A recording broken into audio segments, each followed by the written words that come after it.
بسم اللہ الرحمن الرحیم۔ السلام علیکم۔ ایک صحابی رسول رات کو سو رہے تھے کہ آدھی رات کو ان کی آنکھ کھلی۔ انہوں نے اپنی اہلیہ سے کہا کہ مجھے پانی لا کر دو۔ جب ان کی اہلیہ پانی لینے گئی تو اتنی دیر میں وہ دوبارہ سو چکے تھے۔ ان کی بیوی خدمت گزار تھی۔ وہ رات گئے پانی لے کر ان کے سرہانے کھڑی رہی۔ جب کافی رات گزر گئی تو صحابی کی آنکھ کھلی تو انہوں نے اپنی بیوی کو اپنے سرہانے کھڑے پایا۔ وہ یہ دیکھ کر حیران رہ گیا کہ ان کی وفادار بیوی ابھی تک پانی لے کر کھڑی ہے۔ پوچھا کہ تم کب سے کھڑی ہو؟ بیوی نے جواب دیا، جب سے آپ نے پانی مانگا۔ جب میں پانی لے کر آئی تو آپ سو چکے تھے، اس لیے میں نے آپ کو جگا کر بے آرام کرنا مناسب نہیں سمجھا، اور سوئی بھی نہیں کہ آپ کی آنکھ دوبارہ کھلے اور آپ کو پانی کی دوبارہ طلب ہو اور پانی دینے والا کوئی نہ ہو، کہیں خدمت گزاری اور وفا شعاری میں کوتاہی نہ ہو جائے، اس لیے میں ساری رات پانی لے کر کھڑی رہی۔ جب عورت نے کہا کہ میں ساری رات پانی لے کر کھڑی رہی تو صحابی کی حیرت کی انتہا نہ رہی۔ وہ فوراً اٹھ کر بیٹھ گیا، عجیب خوشی کی کیفیت میں کہا، میں تمہاری اس خدمت گزاری سے بے حد خوش ہوں۔ آج تم جو مانگو گی میں دوں گا، بولو کیا مانگتی ہو؟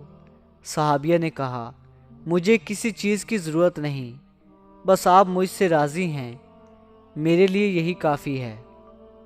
لیکن صحابی کے بار بار اصرار کرنے پر عورت نے کہا، اچھا ٹھیک ہے، اگر ضرور میرا مطالبہ پورا کرنا ہے تو مہربانی کر کے مجھے طلاق دیں۔ جب اس نے یہ الفاظ کہے تو صحابی کے پاؤں کے نیچے سے جیسے زمین نکل گئی ہو۔ وہ حیران ہو کر اپنی بیوی سے پوچھنے لگا، یہ کیا مطالبہ کر رہی ہو؟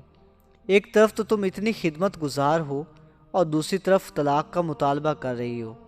پھر خود ہی کہنے لگا، چونکہ میں وعدہ کر چکا ہوں اس لیے تیرا مطالبہ پورا کرنا ہوگا، لیکن اس سے پہلے حضور پاک صلی اللہ علیہ وسلم کی خدمت میں چلتے ہیں۔ جیسا آپ صلی اللہ علیہ وسلم نے کہا ویسا کر لیں گے۔ تب تک صبح ہو چکی تھی۔ دونوں میاں بیوی گھر سے نکل پڑے۔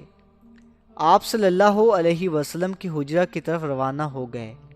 راستے میں ایک گڑھا آیا اور صحابی کا پاؤں پھسل گیا اور اس میں گر گیا۔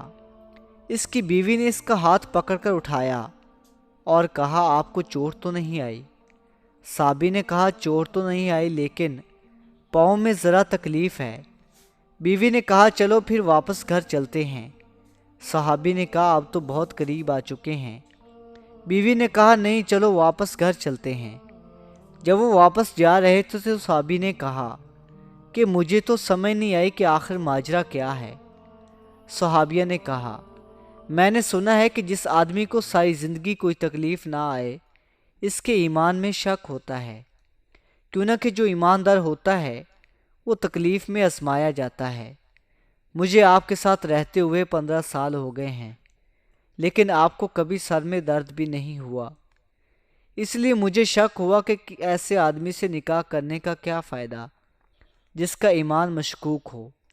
اس لیے میں نے طلاق مانگی، کیوں نہ کہ راستے میں آپ کے پاؤں میں چوٹ لگی تو میرا شک دور ہو گیا۔ الحمدللہ آپ تکلیف میں آزمائے گئے اور آپ نے تکلیف میں صبر کیا۔ سبحان اللہ! یہ ہے صحابہ اور صحابہ کی زندگی۔ آج کل کے دور میں محبت صرف پیسے اور زیور تک محدود رہ گئی ہے اور ایمان کی تو کوئی بات ہی نہیں کرتا۔